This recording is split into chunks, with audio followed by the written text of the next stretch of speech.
Okay, Assalamualaikum guys. Hari ni saya ada buat inspection dekat Grand Lexis. So ini adalah kolam dalam bilik lah. Okay guys, kita dah sampai di Grand Lexis. So hari ni kita pergi inspect dan bawa buyer lah. Sana ada, belakang ni ada pantai lah. Okay, jom kita tengok lobby hotel. So ini adalah sebahagian daripada.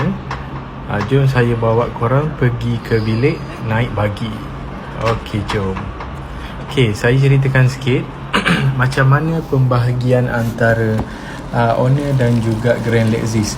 Okey, Grand Lexis dia akan ambil 25% daripada owner revenue. For example, satu malam macam bilik ni, maksimum satu malam dia boleh pergi harga 1,200. Kalau public holiday, orang walk in je. Orang tak booking, orang walk in. So maksimum boleh pergi sampai 1,200 untuk bilik ni.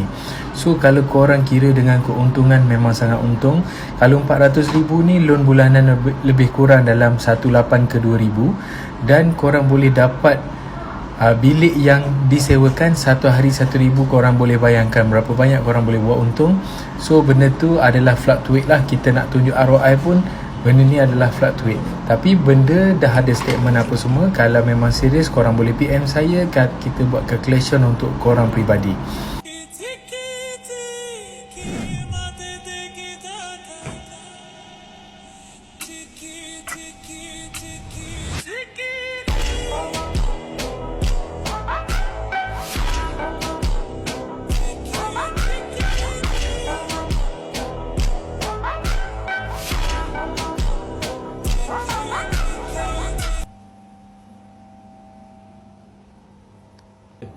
Okay, yang ni unit garden full villa, upper level.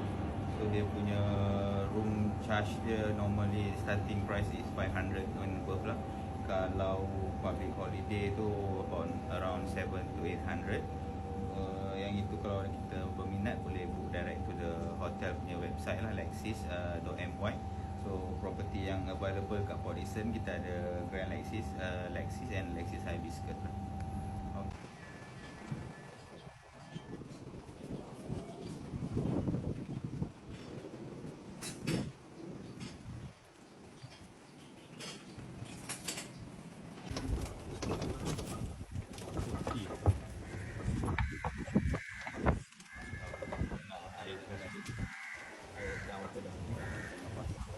Banyak ketam biasa bawah ni.